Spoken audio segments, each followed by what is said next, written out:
Good evening. Welcome to your City Commission meeting. Please turn off or silence all cell phones during the meeting. In accordance with the Kansas Open Meetings Act, the meeting can be viewed live on Channel 2 and via Facebook Live. The public is encouraged to view the meeting using one of these options. The Leavenworth City Commission meeting is open to the public with limited seating capacity. To mitigate the spread of COVID-19, face coverings and social distancing are required to attend the meeting. Refer to the agenda packet on the city website on how to reserve a seat and/or submit comments. Meetings are televised every day on Channel 2 at 7 p.m. and midnight and available for viewing on YouTube and Facebook Live. Next, we'll have the Pledge of Allegiance, followed by a silent meditation. I pledge allegiance to the flag of the United States of America and to the republic for which it stands, one nation, under God, indivisible, with liberty and justice for all.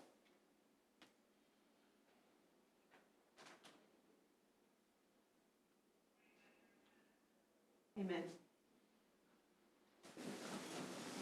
Okay, we have a few proclamations this evening.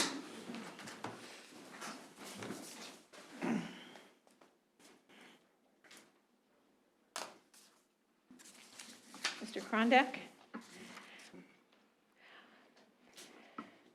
The Barbershop Harmony Month. Whereas the Society for the Preservation and Encouragement of Barbershop Quartet Singing in America, now known as the Barbershop Harmony Society, was founded in April 1938 and is celebrating its 83rd anniversary. And whereas the Barbershop Harmony Society promotes singing and harmonious relations in the United States and in many countries throughout the world. And whereas the Cody Corollaires of the Leavenworth chapter of the Barbershop Harmony Society are celebrating 51 years of barbershop harmony and community service in the Leavenworth area. And whereas the Cody Corollaires work with the community to promote music education in the Leavenworth schools and entertain residents of and visitors to the First City of Kansas. Now therefore, I, Nancy Bowder, Mayor of the City of Leavenworth, hereby proclaim April 2021 to be Barbershop Harmony Month. Thank you very much. Would you like to say a few words? Well, it's been a long year for the barbershoppers. We haven't been able to get together because of the COVID-19, but I was telling Mayor Bowder that we've got several of our folks now completely vaccinated, and so last night we had 8 folks get together and start singing again, so that was really good. So thank you very much. How about a solo? No.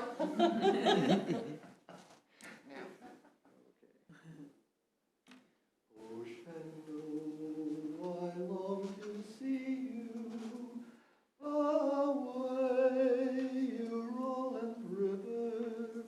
Oh, Shenandoah, I long to see you away. I'm bound away across the wide Missouri. Oh, Shenandoah, I love your daughter. Away, you rolling river, my love will last as does the water. Away, I'm bound away, across the wide Missouri. Very good, very good. Thank you. That's very nice. Next, Matt, no union? National Library Week. Whereas libraries are not just about what they have for people, but what they do for and with people. And whereas libraries have long served as trusted and treasured institutions, and library workers and librarians fuel efforts to better their communities, campuses, and schools. And whereas librarians are leaders in their institutions and organizations, in their communities, in the nation, and in the world. And whereas librarians continue to lead the way in leveling the playing field for all who seek information and access to technologies. And whereas libraries and librarians look beyond their traditional roles and provide transformative opportunities for education, employment, entrepreneurship, empowerment, and engagement, as well as new services that connect closely with patrons' needs. And whereas librarians, library workers, and supporters across America are celebrating National Library Week. Now therefore, I, Nancy Bowder, Mayor of the City of Leavenworth, hereby proclaim April 4 to 10, 21 as National Library Week.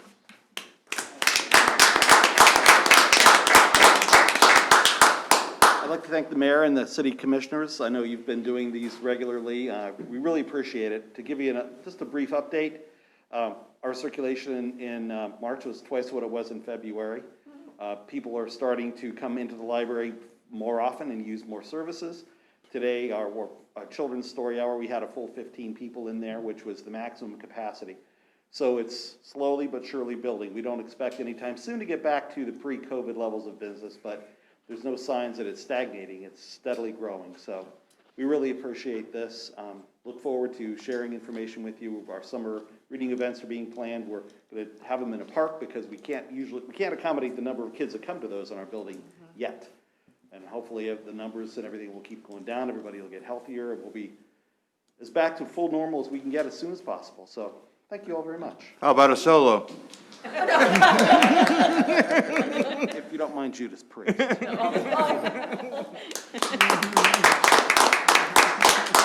Stephanie Pennell? You pronounce your name Pennell? Yes. Okay. This is National Child Abuse Prevention Month. Whereas our children are our most valuable resource and will shape the future of our communities. And whereas the majority of child abuse and neglect occurs when people find themselves in stressful situations that are preventable, but without community resources and support, they don't know how to cope. And whereas child abuse and neglect not only directly harm children, but also increase the likelihood of criminal behavior, substance abuse, health problems such as heart disease and obesity, and risky behavior such as smoking. And whereas child abuse and neglect is a community problem that can be reduced by making sure each family has the support of prevention programs created among social service agencies, schools, faith communities, civic organizations, law enforcement agencies, and the business community. And whereas together we can strengthen and support families in raising their children in a safe, nurturing environment. Now therefore, I, Nancy Bowder, Mayor of the City of Leavenworth, hereby proclaim April 2021 as National Child Abuse Prevention Month. Thank you. And on behalf of all of us at CASA, thank you. You need to come here. Oh, sorry. On behalf of all of us at CASA, thank you, everybody.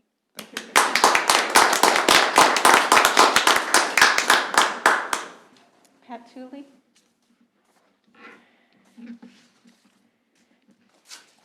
Fair Housing Month. Whereas the Congress of the United States passed the Civil Rights Act of 1968, of which Title VIII declared that the law of the land would now guarantee the rights of equal housing opportunity. Whereas the City of Leavenworth is committed to the mission and intent of Congress to provide fair and equal housing opportunities for all, and today many realty companies and associations support fair housing laws. And whereas the fair housing groups and the U.S. Department of Housing and Urban Development have, over the years, received thousands of complaints of alleged illegal housing discrimination and found too many that have proved upon investigation to be violations of the fair housing laws. And whereas equal housing opportunity is a condition of life in the City of Leavenworth that can and should be achieved.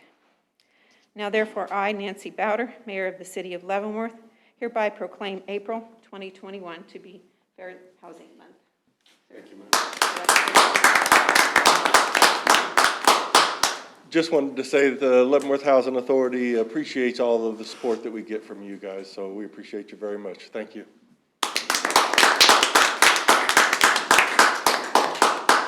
Chief Kitchens. National Public Safety Telecommunicators Week. Whereas emergencies can occur at any time that require police, fire, or emergency medical services, and whereas when an emergency occurs, the prompt response of police officers, firefighters, and paramedics is critical to the protection of life and preservation of property.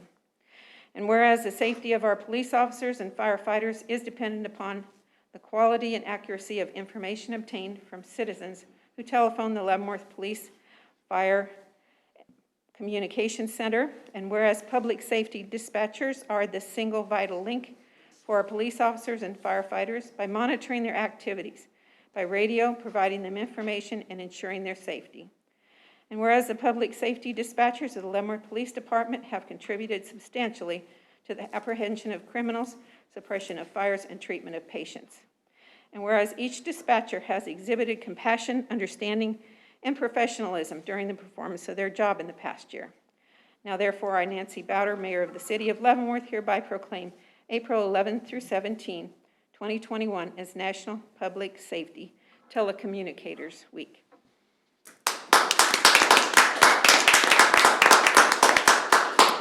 Madam Mayor and Commission, on behalf of the 10 full-time police dispatchers that we have work 24 hours a day, 7 days a week, all year long, I'll gladly accept this proclamation, and we'll have a small celebration for them this week. Thank you very much.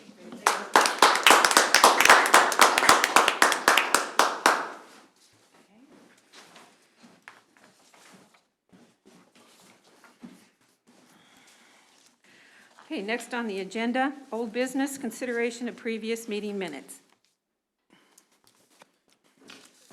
Minutes from the March 23, 2021 regular meeting. Any comments or corrections need to be made? No. If not, I'll entertain a motion. I move to approve minutes from March 23rd, 2021, regular meeting. A second. It's been moved and seconded. Please begin voting with Commissioner Griswold. Aye. Aye. Aye. And I vote aye. Next item on the agenda, this is the item tabled for March 23, 2021. Review of 504 Miami Street unsafe and dangerous structure. Julie Hurley, our Director of Planning and Community Development, will handle this item. Okay, thank you, Madam Mayor and Commissioners. This property has been on the demo list since last year. We've seen it several times here. The last time we saw the owner of this property was in February at a commission meeting. After he was at that commission meeting, he did pass away. And so staff has been in contact with his sister, who is handling his affairs. We just spoke to her today, actually. She's moving through the process of trying to get everything transferred over into her name. So right now, as of today, she has spoken with the Register of Deeds. She came up to Leavenworth last week. She's in Kansas City and spoke with them, seeing about what she can do to get that property into her name. That has to go through a legal probate process for her to do that. Right now, she's still waiting on his death certificate. She can't get through that probate process to get the title transferred until she receives his death certificate. So she has spoken with the roofing contractor who he had previously lined up to do the roof. That's the last remaining item on that. She is going to be getting that done, but didn't want to put the money into it until it is in her name. Just needs to get through that process first. So just knowing that that can take a little bit of time to first get the death certificate, then get through that probate process and get the title transferred over. Staff would suggest that we give about 2 months to let her work through that a little bit. And so I would suggest extending this to June 8th, and we'll bring it back to review at that point. So staff has been in pretty regular contact with her. She's been really good about communicating with us and letting us know where she's at in the process. So I feel pretty comfortable in suggesting that. Great. Okay, any other comments on this? I just had a question about, before Mr. Muhammad's unfortunate passing, did he actually have this agreement with the Christian Brothers Roofing? Was that an agreement or just kind of a? I think it was just a quote. There was no Right. signed contract or anything. It was just that quote. But again, she has worked, spoken with them, and they're aware of the situation and Okay. are planning to get back up here once she's able to get that into her name. Okay, Sounds good. thank you. Any other questions? Anybody want to? Madam Mayor, I move that we move the action on the 504 Miami Street property to review it again and at the June 8th meeting. I second. It's been moved and seconded. Please begin voting with Commissioner Wilson. Aye. Aye. Aye. And I vote aye. Thank you. Next item on the agenda. Public comment. Items not listed on the agenda or receipt of petitions. Public comment is limited to 2 to 3 minutes, and no action will be taken by the commission on public comment items.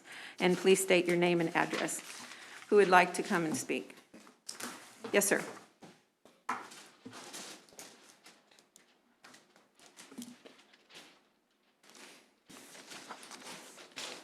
Evening, Mayor and Commissioners. My name is Phil Urban, and been around a while, and got taken pretty well by surprise here lately. Got a business that rents space from me, and they've been there, I guess, a couple years or so, and had a banner up, and I don't know what their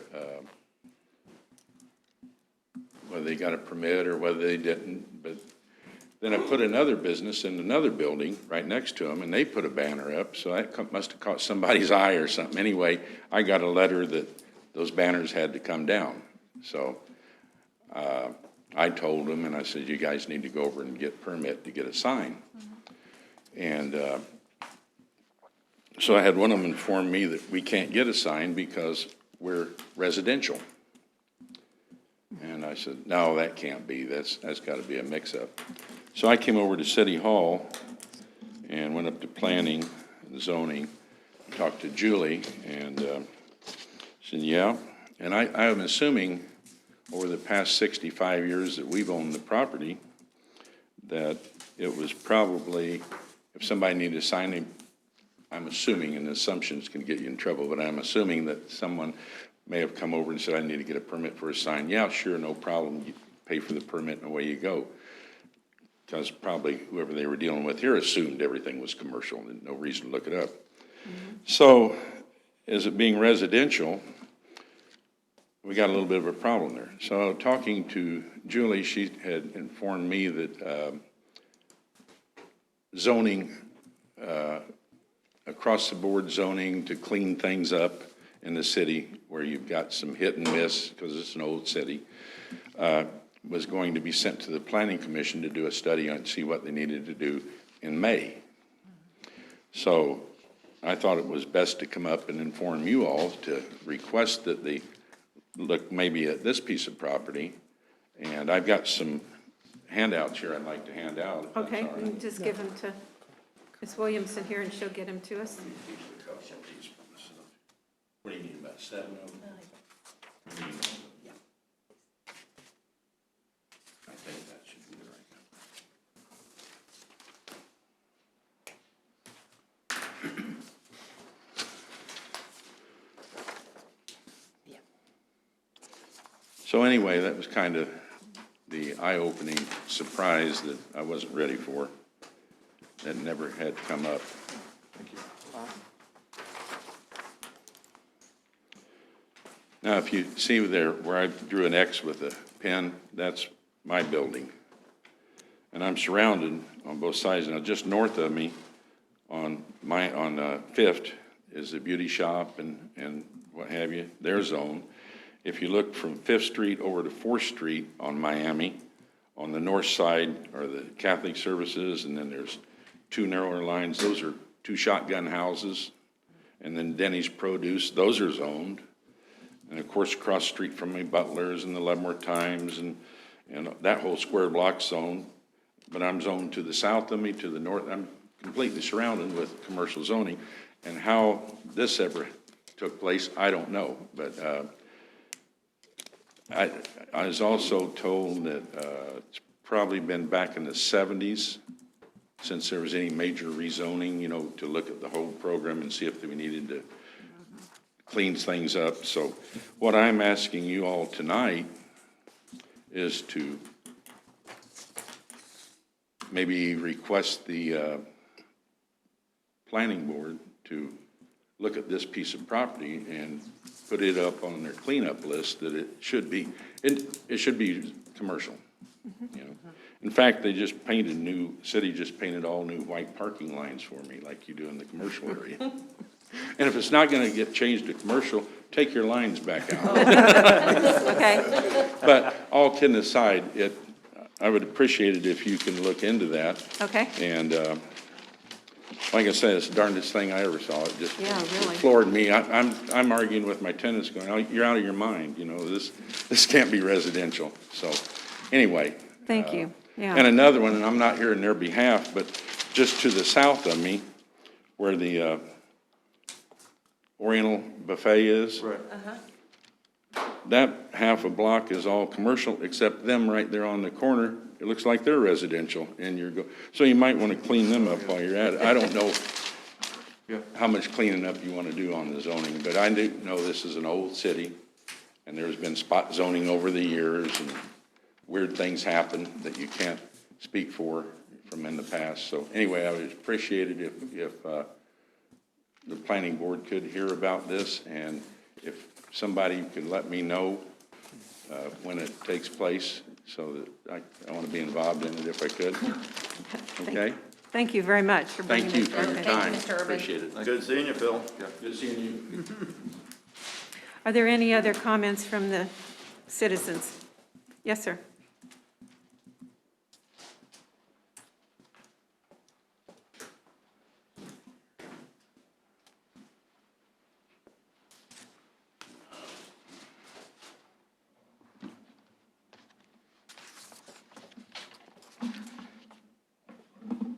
Want to be ready so I can talk fast. My name's Louis Kalempa, 1816 Pine Ridge Drive, Leavenworth, Kansas, and I'm here to talk about the first city of the territory and the first city of the state. I probably could have brought about half of a file cabinet that I have already accumulated since I started this little project, and I think somebody ought to look at it. And I talked to Julie about it because she had a comprehensive plan that they were doing. To me, it seemed like it'd be a good thing to have it a part of. But the first city of the territory, the first city in the state, Louisiana Purchase. Remember we had to memorize this stuff. April the 25th, 1803, 828,000 square miles, double the republic size, 530,000 acres for 15 million, 3 cents an acre. I'd like to get some of that land today. Fort Leavenworth got here in 1827. Leavenworth got here in 1854. The Kansas didn't get here till 1861, so I don't know how that happened, but that happened because there was the east part of the state and the west part of the state. There were two different votes taken. One to find out if we were going to be, or what you want to call it.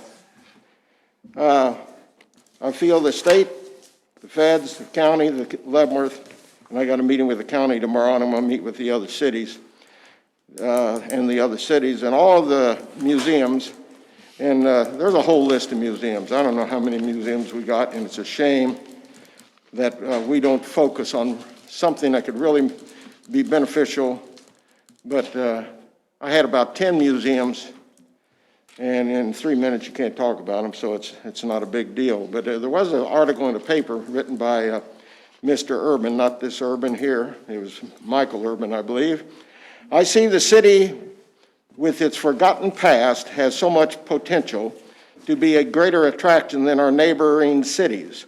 I refer to Leavenworth as a diamond in the rough. He didn't put the quote on that, so he's doing some plagiarism there.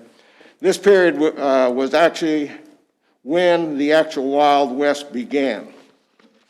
So I think it's rather interesting what we've been doing and what we haven't been doing. And I think we should be doing because what he has said, these shouldn't just be words. If you care about Kansas and you care about Leavenworth, there's something more important, believe it or not, than maybe a street or something else.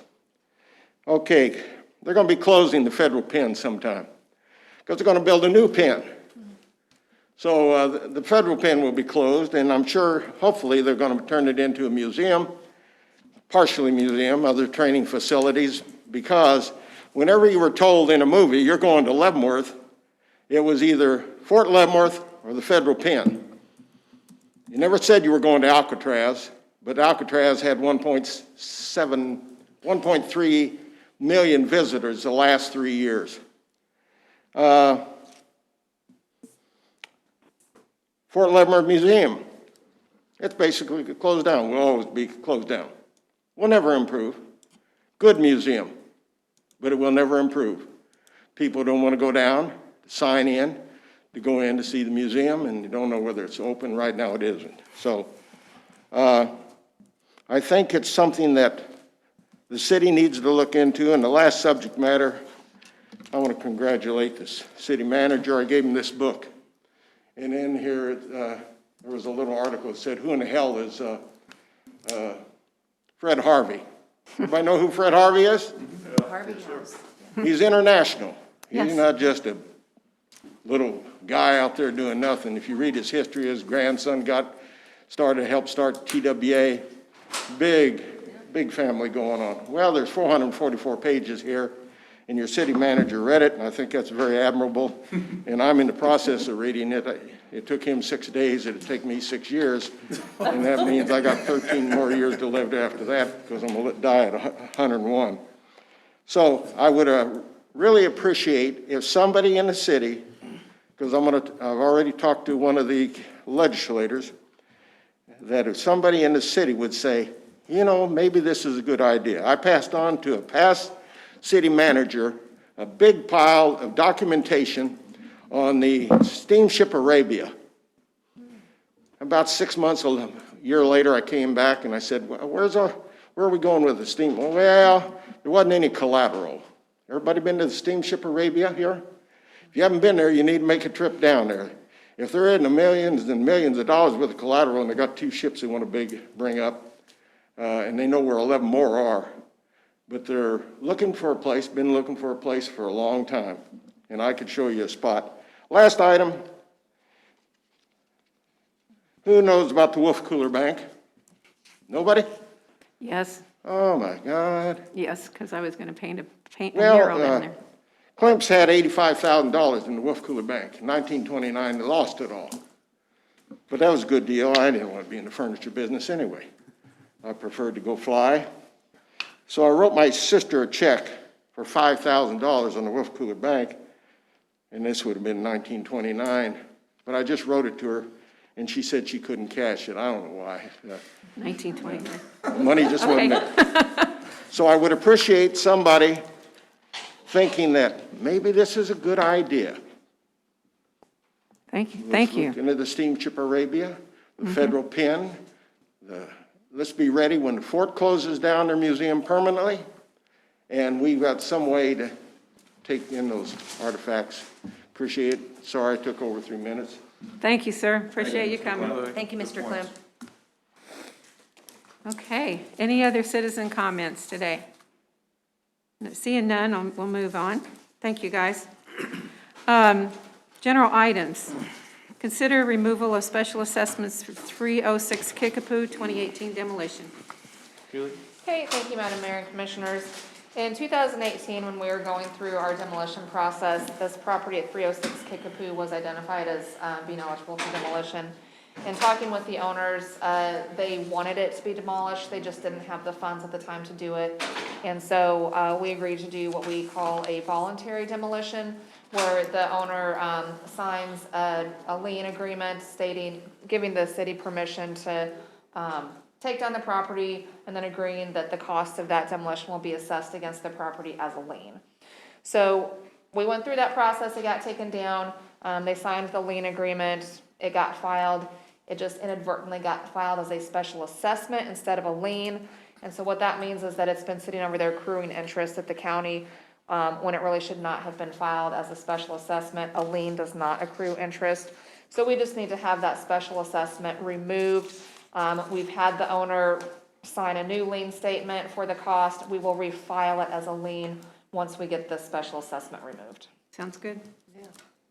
Any questions of Ms. Hurley? How long has it been a special assessment? Since 2018. Will our 19, action, 19, yeah. will our action tonight remove all the interest that's been accrued? It should. I will talk to the county clerk, and I believe that will take off the interest too. The property owner won't be reliable for it. If for some reason it doesn't, okay, then the city will take Yeah. care of it. But I believe they will remove the interest. okay, thank you. Any other questions? This does require a motion. Madam Mayor, I move to remove the special assessment on 306 Kickapoo in the amount of $6,724 and refile as a lien. I second. It's been moved and seconded. Please begin voting. Commissioner Griswold. Aye. Aye. Aye. Aye. And I vote aye. Thank you. Next item on the agenda, mayor's reappointments or appointments. I move to reappoint to the Leavenworth Preservation Commission Mr. Ken Bauer and Mr.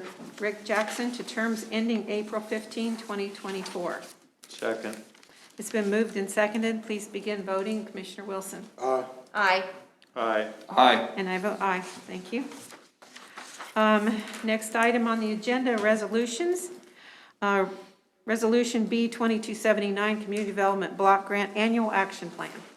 Hey, I believe Mary Dwyer should be online. Yep, there she is. Hi, Mary. Hi, Mary. Hi, Mary. Hi, Madam Mayor and Commissioner. I'm here to present the 2001 2022 Annual Action Plan. This is an action plan for our CDBG funds. We receive CDBG funds every year from the federal government directly as an entitlement city. And the Community Development Advisory Board works with citizens to develop a plan of action on how we're going to expend our funds. I'd be glad to review it if you would like me to, or I'd take questions. You have questions? I have a question. Yes, sir. In the first paragraph, talking about the annual action plan, it says the plan is composed of needs assessments of the community's housing stock, homelessness issues, public facilities, infrastructure, and community development assets. Is there anything in the plan that we're considering this evening with respect to homelessness, the shelter of hope, any provisions or any thoughts with respect to that particular issue? Ms. Dwyer?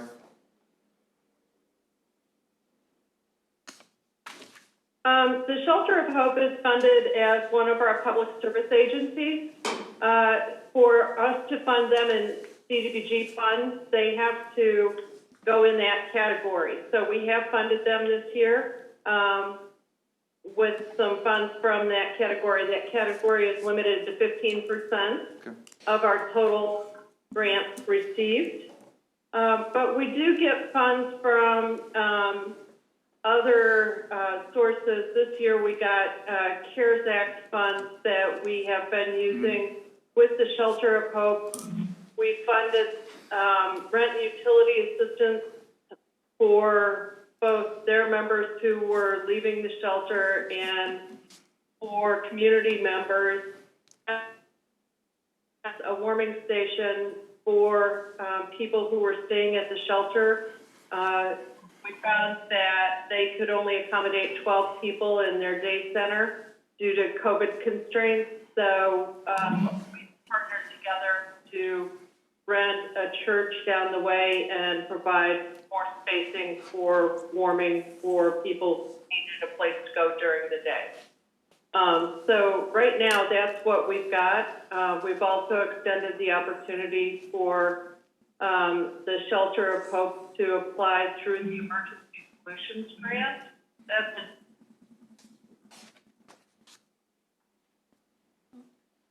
You're frozen, Mary. actually a different grant that we get for the pass-through grant that funds homeless rapid rehousing. So we'll see if they're interested in doing that. I know that they've changed directors and she has a lot on her plate right now. Okay. But I think if she doesn't do it this year, she would do it perhaps in the future year. Thank you, Ms. Dwyer. Okay. Does that answer your question? Yep, yes, it does. Thank you. We have any other questions? If not, this requires a motion.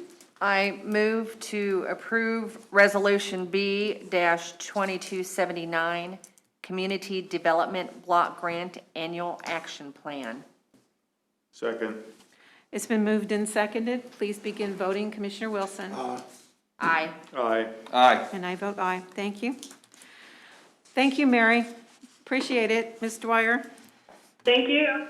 Next item on the agenda, Resolution B 2280, Resolution of Support, Greenemeyer Rentals Low-Income Housing Tax Credits.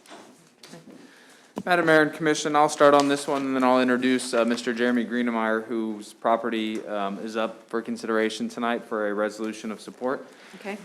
Many times over the last 4 or 5 years, the city has received requests for resolutions of support for projects that take advantage of what are called low-income housing tax credits. Those are done through the Kansas Resources Housing Corp. And what they do is help communities and help developers fit niches within the full residential market. So whether that's low-income housing, senior housing, those types of projects. So for the last, couple years now, we've been working with Jeremy on a piece of property down by Fire Station 3 at 2nd Avenue and Limit, trying to figure out what was the best fit for this project. So as we went through the comp plan, as we talked to the commission on our annual goal setting, and we tried to look at the diversification of our housing stock, one of the things that kept popping up is the need for affordable housing for those 55 and older. There's a great need in the community for that segment, as there are in other segments, but this seemed like an opportunity to do something like that. So Jeremy has taken that and moved forward through a lot of the process, and he's here tonight to show you a project that he's proposing. Okay. And as part of the application to the state, there's a lot of different parts of this. One of these is a resolution of support from the governing body, the local governing body. So after he goes through this, you will consider a resolution to support this project, which then he will put as part of his application to the state to try to access these housing tax credits. So Okay. if I missed anything, but otherwise, Jeremy's here to go through that. No, that's a great introduction. Thanks, Paul. And Taylor has the plan up. Taylor, let's go to the second page, if you would. So the plan we're proposing to the state of Kansas, and it's the Kansas Housing Resource Corporation. It is a state-administered federal program. And it's what they call a tax credit program. The tax credits are provided to the developer over 10 years for the development of affordable housing. There's a variety of types of housing that you can provide underneath this program. We've chose to do a age-restricted, so senior project, 55 and older, and we've decided to go with a set-aside of 50 to 60% of area median income. As we go through this, I can get into what that means kind of dollar-wise and income-wise. So the plan we're talking about here, is it Westar or Kansas Gas? Who's just south of that? Both of them are there. Evergy. Yeah, Evergy. So does everyone know this vacant lot that we're talking about? Yes, Yeah. I do. So the plan is to put in a street built to city standards and to accommodate 2 types of units in there. There's an A and a B. The A units are 1 bedroom, 1 bath. They're 595 square feet. The B units are 2 bedroom, 1 bath, 875 square feet. You can see on there that some of them are indicated with the ADA logo, and those will be ADA accessible units. There's one that says AV on it, and that is for audio visually impaired folks. So for example, you in addition to ringing the doorbell, there might be some lights that go off in there. There might be some emergency pull cords in bathrooms and bedrooms to alert EMS. So that's kind of the legend of what we're talking about there. Some of the requirements that the state of Kansas has is to provide some additional amenities. That's why you see things like the additional paved walking trail, community garden, and even though it indicates bus stop, I realize we don't have a bus program. Public transportation would be a better. We will. Public transportation would Yes. be a better indication. Yeah, that's good. Indication on that. So everything, everything here, and this is a requirement in the state of Kansas, or excuse me, of this program. Everything's going to be built to current codes. It's going to meet or exceed the current efficiency standards, which is a criteria of this program. And obviously it's going to have the ADA and AV units that you wouldn't find in kind of a normal market rate development. We are showing the on-site detention, there on the south end of the property, being that that's where the low point is. This project, at least in its current form, has been through the Development Review Committee, and I believe we've addressed most of their concerns. The Hammerhead turnaround on the east end of the property is going to meet the police and fire requirements for turnaround. The eventual plan, and I don't know if eventual means 1 year or 1 decade, there is a potential for a phase 2 on this development. So if you can imagine where it turns to the north, if that, eventually looped around, reconnected to 2nd Avenue and got another probably 12 duplexes, so 24 more units. The reason we stopped here is just the way that the funding is allocated with the state of Kansas. They have a maximum amount that they're going to allocate for a project, and then it just becomes math after that, where you figure out what their allocation is, what can you build for that amount of money, and then you end up with kind of what's there. So the site, the entire site's a little over 5 acres. The proposed site in phase 1 is 3.49 acres. When we're complete, there will be a total of, I think, 36 units, 28 of which will be 2-bedroom, 8 will be 1-bedroom. So it's currently zoned for this type of use. We control the land. So there's, I'm not worried about any, kind of hiccups of not being able to acquire this or run into any zoning programs. So the application that we're putting together, it is competitive. Last we heard, or when we were invited to apply, there were 40 other developers who were applying for this program. It is competitive. It's points based, and in our resolution, you'll see in the last item that we are requesting at least $20,000 in fee waivers. That at least $20,000 in fee waivers is not my number. That's the state's requirement. In order to score points, Okay.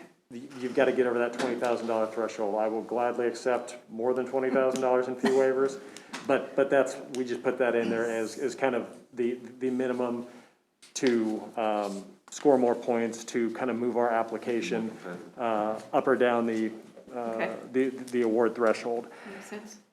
So, as Paul said, we think this is consistent with what you hear from the citizens, consistent with your comprehensive plan, and Mr. Tooley, who is just in here, is certainly consistent with what sort of needs he's seeing. If we are successful in our bid, we will be awarded sometime in late summer, early fall. Best bet for kickoff and construction is spring 2022. This would be a project that gets turned over to a general contractor. The conversations we've had thus far with general contractors who specialize in this sort of stuff, it's about a 12-month build, and then another 5 to 7 months for full occupancy. We've done a market study that supports all of our assumptions. And I can answer any questions after this, but excuse me, Taylor, you're right. Let's go ahead and finish this. If you go to the next page. Yeah, these are just examples of the 1-bedroom is on the left, the 2 bedrooms on the right. They're very basic layouts. The difference between the ADA and the non-ADA units is going to be negligible. You're going to see it mostly in the bathrooms, where you can have I think it's a 5-foot wide roll-in tub versus something smaller that you step into. Some of the counters you're going to roll under, opposed to having a cabinet underneath it. You can see on the left in the bathroom, you'll see it looks like a 4-foot shower with a sink next to it. On the unit layout on the accessible unit on the right, you can see it's a little bit larger shower with a fold-down bench. So there's not a whole lot of difference between the two. They're all built kind of universal design anyway, which is things like wider hallways, wider doors, no thresholds. Is that 595 square feet? That's correct. Yeah, these are the 1-bedrooms.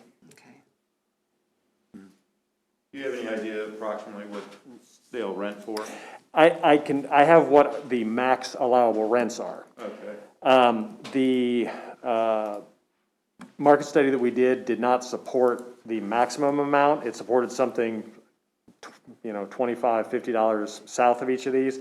But the maximum allowable rents as of 2021, and they get adjusted every year, for the two-bedroom units at 50% and 60% of area median income is $839 or $1,034 respectively.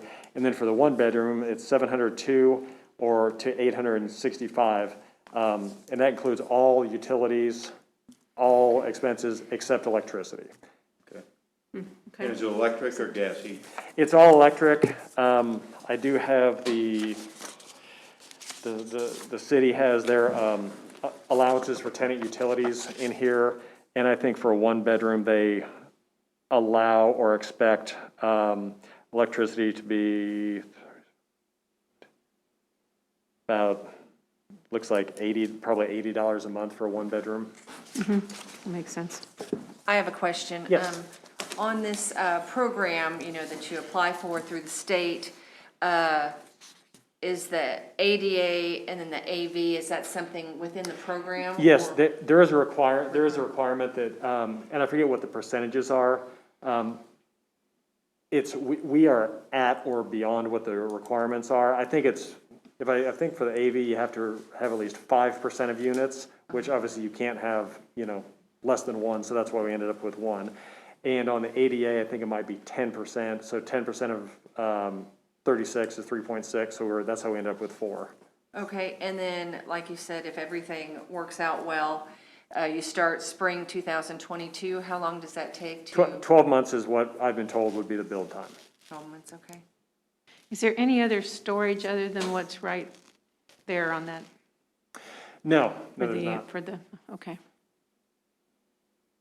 These units we're working with a consultant on this, and they are in the process of building these exact same units in Raytown. I think Okay. they're to the point where they've broken ground, and they've consulted all over the Midwest, and this is kind of a prototype of theirs that they like. Sounds good. I look forward to seeing it. Yep. Taking a tour when you get done. Yeah. Yeah, very good. Yeah, so this is the front, back, and the side of, I think the different building elevations. We haven't spec'd materials yet, but it's gonna be something, I think, that fits in with the neighborhood. And we need more, what is it, 55 and older, Yeah, we do. low income. Right. We really do. Is it, where Spencer Place is? Yes, yes. Are they about the same size? No, these are gonna be a little bit smaller. Okay. A little bit smaller, no garage. And, the way that you can get these affordable rents is obviously increased density, decrease square footage. And kind of tone down the materials used, but then on the flip side, you pick up a lot of expenses, putting in the roads built to city standards, the ADA units, the AV units, things like that, the additional services. Good. What happened? What is that? Wait, I know, I don't know what happened to it. Yeah, I know, it caught me off guard there. I got ADD. They kind of remind me of the units out there on the hill behind the old plaza. What it called? Hillcrest, is that Hillcrest? Hillcrest, yeah. Hillcrest The Manor. units that are Yeah. separate from the big Hillcrest Yeah. buildings. Like a They look fourplex kind of or like something. that. Those are really nice. I've been in some Yeah, of and I'm those. not entirely, I think those might have used the same program. Yeah, I think so. I'm not 100% sure, but if they didn't use this program, it was some other government Yeah, program. Close to it. well, yeah. they are, yeah. So, anyway, yeah, I think it's great. Any other questions or comments, Mr. Greenmeyer? No? Good roll, good I, rundown. let me go to- you need If not, I will. One more? No, I said I was going I'll to do a entertain motion. the motion. Okay. Right. I move to approve a resolution of support for the Greenemeyer Rentals for application of low-income housing tax credits from the Kansas Housing Resources Corporation. I'll second it. It's been moved and seconded. Please begin voting. Commissioner Wilson? Aye. Aye. Aye. Aye. And I vote aye. Thank you, Mr. Greenemeyer. Thank you all. Have a good evening. Okay, next item on the agenda, bids, contracts, and agreements. Consider the purchase of 600 Cherokee. Madam Mayor and Commission, I'm before you tonight with an agenda item to consider the city purchase the building at 600 Cherokee Street, which is the northwest corner of 6th and Cherokee, from Blue Star Properties in an amount not to exceed $205,000. I'm going to give you a little bit of background on this and how we got to where we are. So the City Commission has identified blight removal and economic development as top priorities. Additionally, the city has viewed rehabilitation of key areas of the downtown as critical in promoting the vibrancy and preservation of the historic core of the city. In recent years, the city has taken numerous actions to purchase dilapidated structures, including the former hotel property at 3rd and Delaware and the historic downtown, in an effort to remove blight, and in certain cases, such as the hotel, to expedite redevelopment and revitalization of the downtown. The city purchased and demolished the property at 301 Delaware as a blight removal project, and the city has also taken over property in the recent past, including the Carnegie Library, and issued an RFP for rehabilitation and redevelopment of that property. The multi-floor, multi-space structure at 600 Cherokee, commonly known as Club Venom, has been vacant for more than a decade. And despite a long period of inactivity and significant costs related to rehabilitation, the building has received numerous offers during that time. People are interested in this building. Unfortunately, the gap between the asking price and the cost to return the building to prosperous use and get the project to return on the investment has been too great for the private market. I know myself, our Main Street Director, Wendy Scheidt, Taylor Tedder in my office, and many of the local property developers have looked at that building, have tried to facilitate owners and buyers of that building without any luck over at least the last 10 years. If the City Commission is agreeable to purchase 600 Cherokee Street, following closing, the city would immediately issue an RFP for the purchase and rehabilitation of the property with the goal of returning the building to private use as soon as possible. The property was built in 1890 and features over 12,000 square feet. It would not be expected that the city would recoup the total investment, and the funds to complete the transaction would be used from specifically set aside economic development dollars that come from the countywide sales tax and are earmarked for these types of projects and designed to improve the economic and property conditions in the city of Leavenworth. The city would be buying the property from Blue Star Properties, who closes on the property this week, and then we would turn the RFP out to the public. The RFP would ask for things like your experience in dealing with these types of properties. We would envision bottom store retail or commercial development with upper story lofts to bring more density to the downtown. And those projects would be evaluated on experience, financial abilities, and I think 9 total categories. We would envision opening those for about 30 days and doing a review, and then eventually bringing those to the City Commission to select. This is a little bit unorthodox, but not uncommon. We have done this a handful of times. There may be a question as to why this building and why not some other ones in the downtown. And the big difference here is we know that there's interest in this building. It's a viable building for both residential and commercial interests. And I feel confident after working with Main Street over the years that if we do this and take away some of the barrier of the total purchase price, which we found out through our negotiations, the stories we heard were true. The owner would not come down from that high asking price. That if we were able to remove some of that barrier in place with some of the other incentives the city has already for that building, it's in the neighborhood revitalization area, so it has a property tax abatement tied to it, that we can return that building to the tax rolls and to the vibrancy of the downtown. So I'm here to answer any questions that you may have. I know our Main Street Director's here. I spoke with her this morning about the project. And if this were to happen, we would immediately start reaching out to those who have been interested over the last couple of years and the development community at large to gauge interest. Okay, Mr. Kramer, has it been, I don't know, as far as I remember, has it been about 12 years it's been empty or longer? It's been at least 12 years. Yeah. It's a great location. It is, but it's not worth what the owner's asking for it, and I No. wouldn't want to make a habit out of this, definitely. Right. Mr. Waters is here if he has anything. Do you have anything for? David, do you have anything to add on this? No, I did not. I just know that this is a matter that there might, so I made myself available in case there were questions about the process or legal issues involved. So just here to make myself available for questions. Thank you. Thank you. Madam Mayor, the only thing I would say is I think it's been, I don't have any questions based on what Mr. Kramer has outlined for us here this evening. The only thing I would say is that property owners in Leavenworth Main Street have made a great investment in that block between 6th and 7th Street on Cherokee. And this would be, would fall and reinforce all that work that's been done over the last 5 or 10 years with respect to those new businesses and that, I would say, a revitalized block of downtown Leavenworth. So I would just like to point that out. Well, if it'll add value to our tax base and add value to our community, then.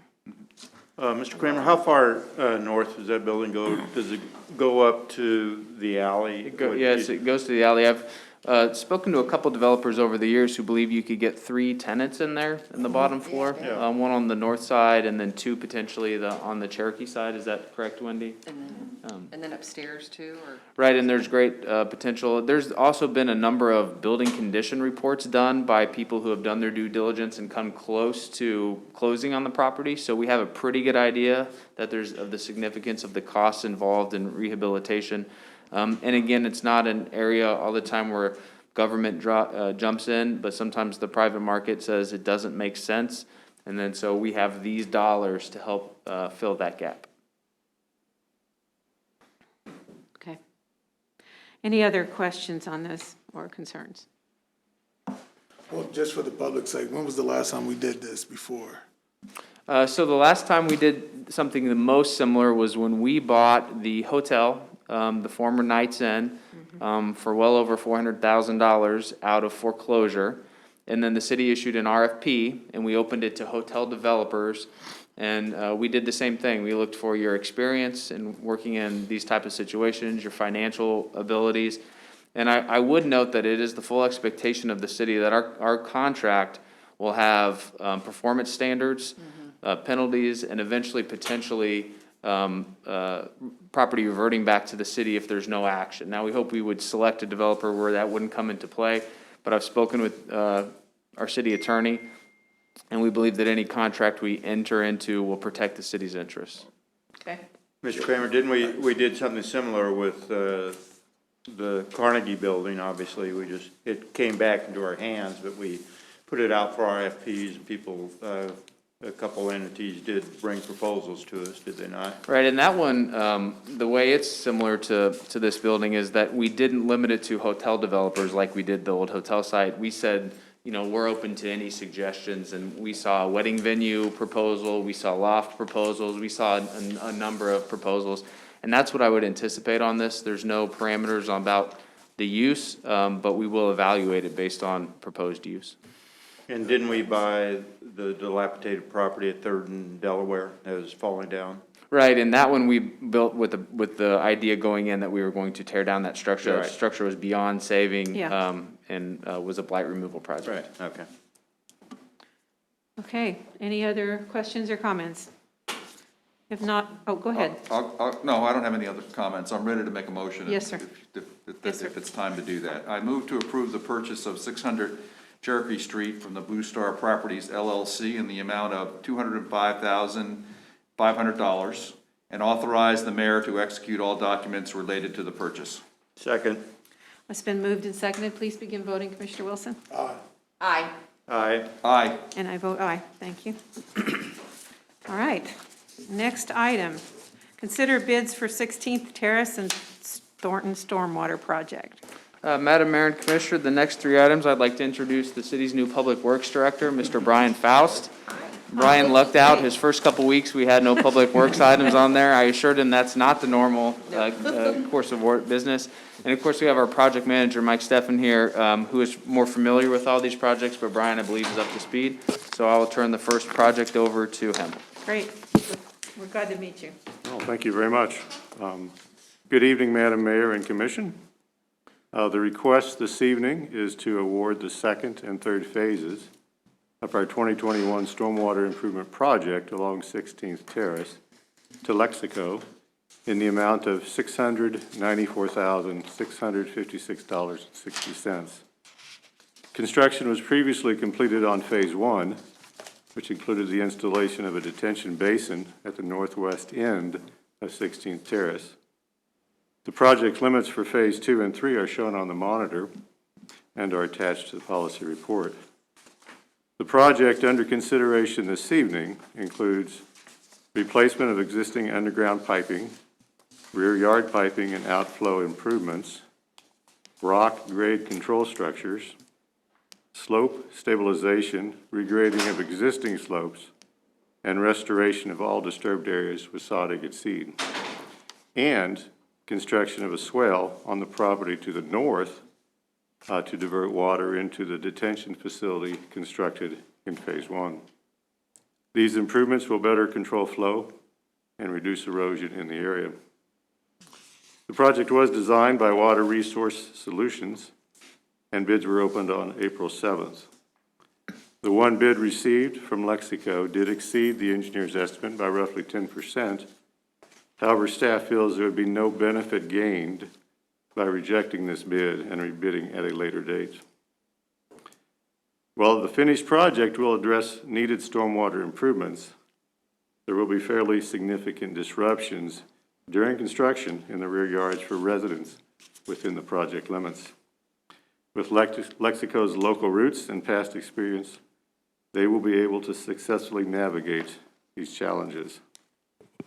The project is anticipated to start in May of this year and take approximately 150 days, which would put completion early to mid-October. Inspection work will be done by city forces.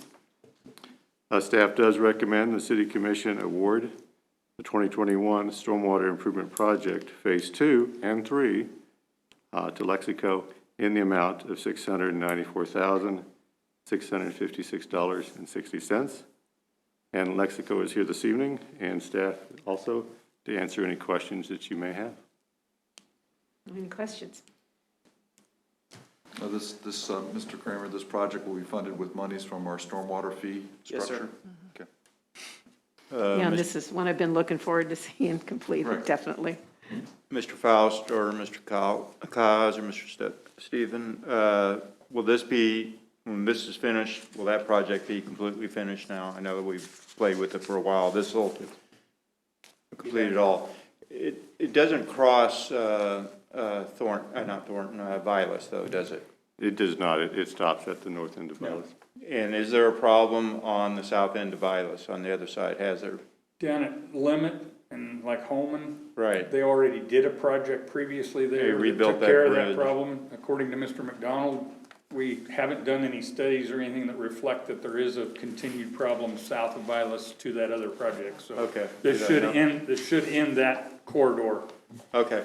This would be good.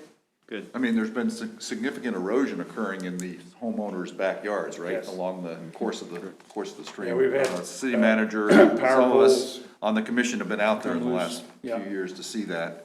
So, and I know that there was some things that had to be worked through over the last 6 months or so, which I appreciate, and, Yeah, we had an uncommon difficulty in getting easements for this project. There's a lot of homeowners, and a lot of them have been there a long time. So we did have to go through that process, and that's why this has been hanging out there for quite a while. But we did resolve that and moved quickly through that. I don't know, Greg, if you want to talk, Greg Cause, I think he made the trip out here. If you want to just talk briefly about challenges with this project. Thank you, Paul. Yeah, it is a very challenging project. This one I did happen to walk myself, and just looking at the project, I talked to several of the residents. The access is terrible. there's no access. Yeah. And even with the easements that the city has gotten, it's gonna be really tough to get materials in and out. Like I said, you're working in people's backyards, they're gonna be very, very sensitive. A lot of fences to remove, a lot of things that have been built over right away that we're gonna have to move back and address. But it'll be an interesting project. We definitely look forward to providing that to the city. And if there's any questions I could answer, I'd be glad to try to answer them. Are the only backyards you have to go into are on 16th Street Terrace, or what about the street to the east, 16th Street? Do you have to go into their backyards on the east side of the creek, not the creek, but, yeah, the creek? Yes. But both sides. Both sides. Oh, you have to go in on both sides, okay. And there's a power line, to add insult to injury, there's a power line that runs up the middle of it too. And then I noticed that there's a phone cable laying in the bottom of it too, or some type of cable, like AT&T. Yep. So utilities are gonna be a challenge to make it more interesting.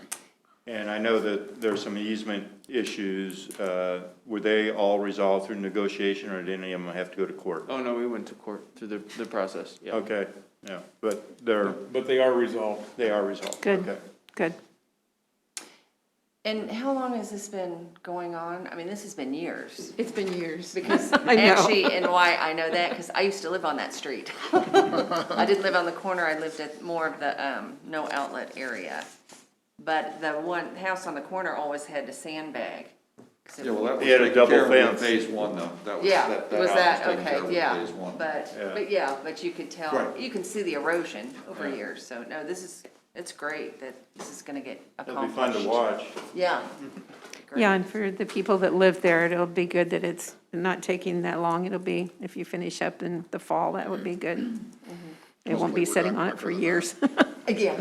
Mr. Cause, I Like the holes in appreciate the ground. your firm bidding and taking on this work. It will be a challenge, but I know it'll be done very, very well. And like Commissioner Leonard said, it's been here as a requirement for a while now. Yeah.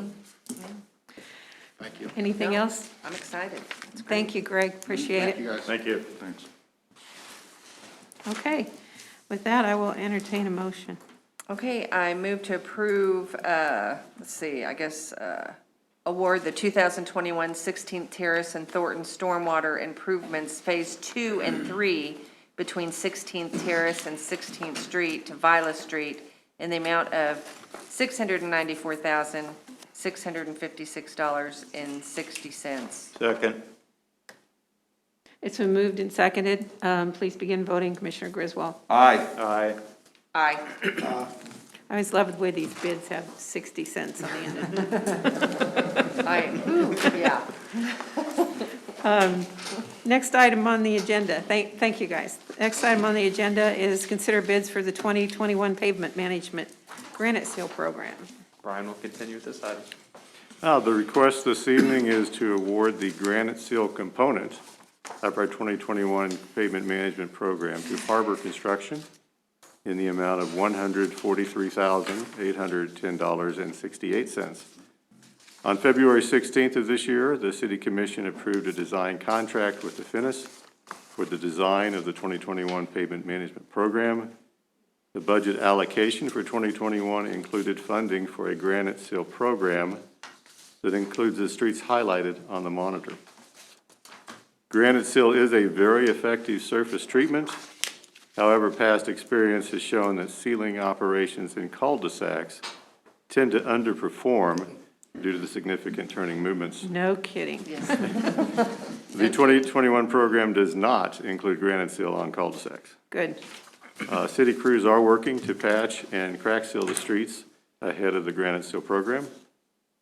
There were 3 bids received on April 7th, and the low bid was Harbor Construction. Harbor has completed our granite seal program in the past, and they do a number of projects throughout the Kansas City area. Work is expected to commence in May, and the projected timeline is 30 days till completion. Staff recommends that the City Commission award the granite seal component of the 2021 pavement management program to Harbor Construction for the base bid amount of $143,810.68. $810.68. Now, these streets are curbed and guttered, right, basically? Most of them. Okay. Some of them may not be. I'd have to look at the exact street, but. Because the ones out it's- by me are falling off the sides. I mean, the granite seal is cracking off and falling into the ditch. So I just wondered if, she lives there too. I just wondered if these are going to be ones that are going to be on a flat surface, that we're not going to have to revisit that in another year and repair them. We're confident that we won't have to revisit that. Great, I'm good with that. Any other questions? So why do you think it's cracking like that? Because it's too hard.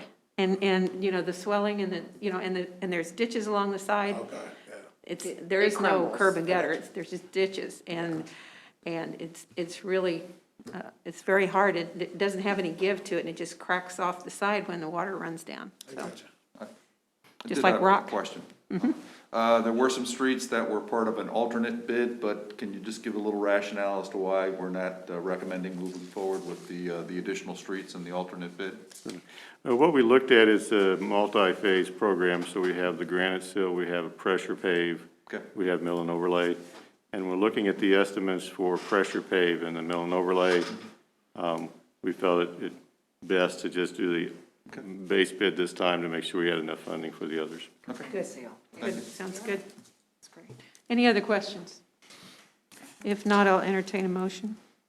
Madam Mayor, I move that we accept the bid for the 2021 pavement management program, the Granite Seal program, in the amount of, awarded to Harbor Construction in Kansas City, Kansas, in the amount of $143,810.68. I second. It's been moved and seconded, please begin voting. Commissioner Wilson. Aye. Aye. Aye.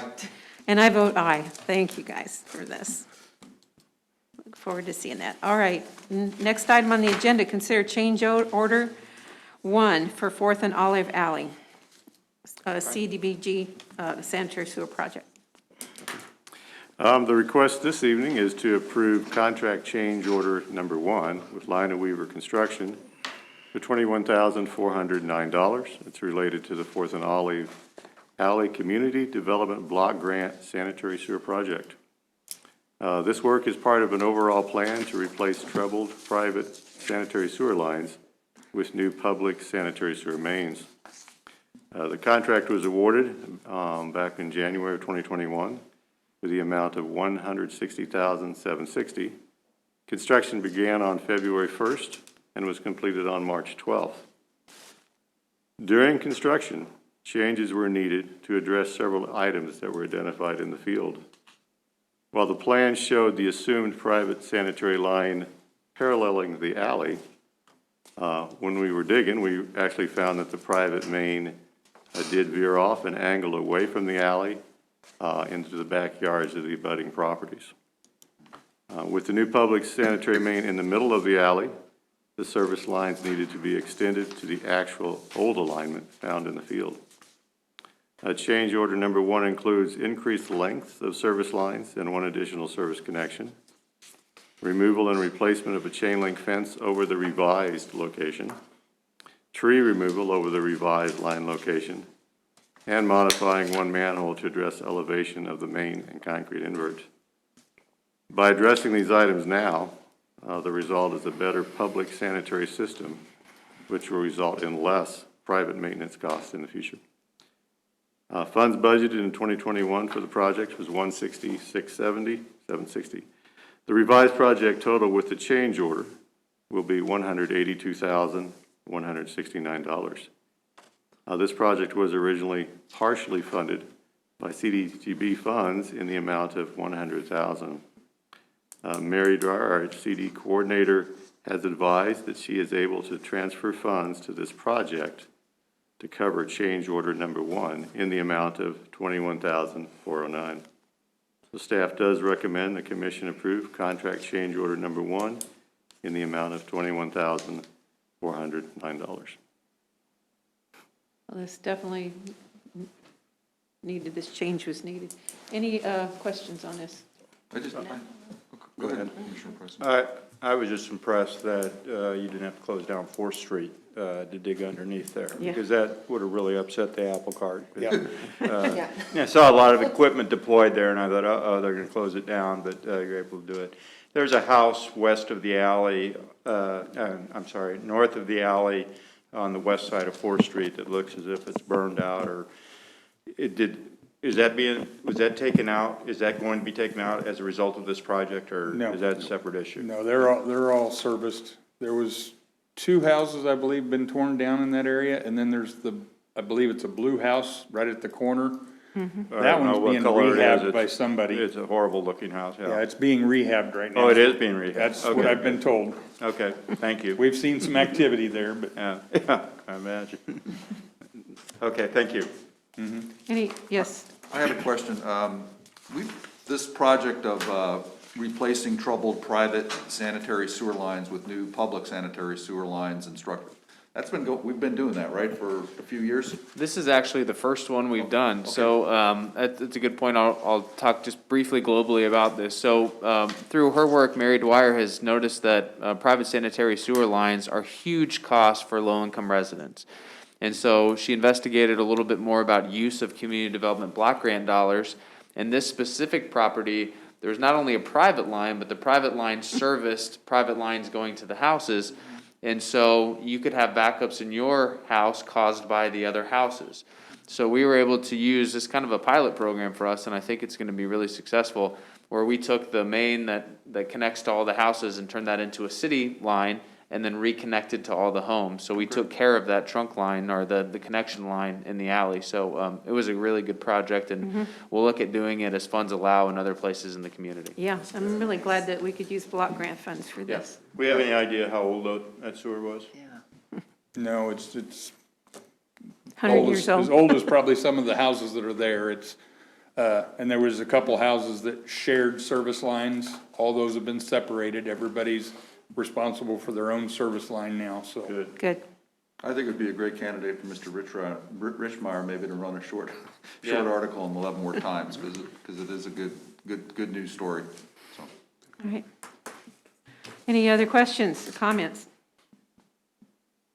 All right, if not, do I have a motion?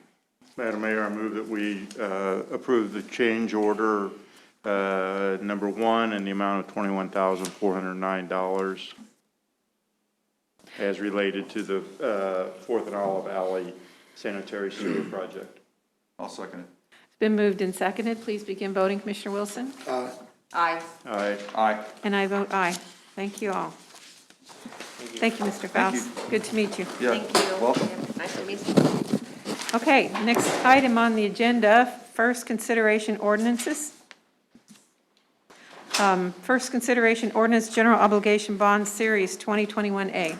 I'm going to turn both of these items over to our city clerk, Carla Williamson, but I wanted to let the commission know one quick thing. This afternoon, related to the general obligation bonds and refunding bonds, the city was notified by Moody's Investor Services that both issuances had been rated at a AA2 rating, which is extremely good for the size city we are. Speaking with our financial advisor this afternoon, very few cities in the state of Kansas have that type of bond rating of a AA2, and this rating for these bonds, as in his words, was exemplary. So I think the commission should be proud. That comes from financial management policies put in place by the commission. So we did receive that this afternoon. That's Carla, awesome. I'll turn it over to you. Thank you. Thank you. Mayor and Commissioner, this is a request to place on first consideration an ordinance related to the issuance of the 2021A general obligation bonds in the estimated amount of $9,635,000. Just to remind everybody that that dollar amount is comprised of redeeming outstanding temporary notes for the New Lawrence Road project, the Thornton Street and 10th Avenue project, the 2020 pavement management, and then issuance of new money for the public safety equipment, the fire truck that will be delivered, I think, later this summer, fall. In a month, yeah, about a month. Yeah. So the bonds and note sale will be held on Tuesday, April 27th, and those results will come to the city commission that evening for the bond proceedings and approval at that time. Okay. Any questions of Ms. Williamson? I just had a question on the New Lawrence Road. I mean, obviously that was done, it was before my time on the commission. What time frame was that? Was that construction of, was that road improved or was it? That put was in concert with the West Glen development. Right. And so we, the city improved from 20th Street to the entrance of West Glen. Okay. And that was the only incentive Yeah, I remember. we participated in for that Yeah, project. I think that was Okay. Roger. Any other questions? If not, do we have a consensus to move forward? Yes. Okay, we have a consensus, thank you. Next item, first consideration ordinance general obligation refunding bonds, Series 2021B. Madam Mayor and Commissioners, this one is the General Obligation Refunding Bond Series 2021B. Again, would require a consensus to move forward on first consideration. This one is in the amount of $3,310,000. And what it's doing is refunding the Series 2013A and 2016A bonds. And just for clarification, refunding is a way to redeem and pay off bonds with a higher interest rate and issue new bonds. The city's financial advisor has estimated that based on the current rate trends that we would see a savings of about $120,000 over the life of these bonds. So it's worth the effort to do those. Again, the same bond and note sale will be on Tuesday, April 27th, and those results will come to you that evening. Okay. Any questions on this? If not, do we have a consensus to move forward? Yes. Yes, okay. Sounds good. And Mr. Wilson, the consent agenda is next. I move to approve the claims for March 20th, 2021 through April 9th, 2021 in the amount of $2,201,221.13. Net amount for payroll number 6, effective March 26, 2021, in the amount of $347,477.93. Includes police and fire pension in the amount of $8,804.19, and payroll number 7, effective April 9th, 2021, in the amount of $323,852.44. No police or fire pension. Cents. Cents, 44 cents. Thank you. Is there a second? I second. Okay, been moved and seconded. Please begin voting. Commissioner Griswold. Aye. Aye. Aye. And I vote aye. All right, that ends, concludes our agenda. Mr. Kramer, do you have any other items for us tonight? I do not. Okay, let's go around the group here. Mr. Griswold, do you have anything for us? Yeah, I'll just comment again, the downward positive trend on the COVID-19 metrics continues. Community test percentage that was published yesterday is 2.58%, which is a decrease from last week. And then the daily case counts reported per day, 14-day moving average, are now at 3 cases, and that's an improvement from last week, which was 3.36 cases. So that is good news. And what I've commented on in previous meetings, and Commissioner Preisinger pointed out that in addition to the vaccinations that are delivered and administered by the county health department, we have Fort Leavenworth administering vaccinations, and also the VA. And I just happened to check with Mr. Joe Burks in terms of the VA, and found out today they've administered total number of vaccination shots, 25,000. Yes, And yeah, it's and amazing. then I was at Munson Army Hospital yesterday, and they had a big sign there that as of 2 weeks ago, they had administered 13,000. So in terms of shots administered, we're up to about, in the county, a little over 51,000 shots, which is really good. That's actually about 63% of the overall population. So, Yes. And, you know, as the weeks go by, next week, this week, next week, you know, more people will be getting the second doses. So that's a real good news story. And just to encourage everyone who's eligible to get a vaccine, to get the vaccine. And I just think that that's tied, is a significant factor tied to the fact that the county overall is doing pretty well as far as this, dealing with this particular disease. Absolutely, thank you. And I have one other thing. Oh, yes, Real go ahead. quick. Today we watched as the nation paid its final honors and farewell to Capitol Police Officer William Billy Evans as he laid in state at the United States Capitol.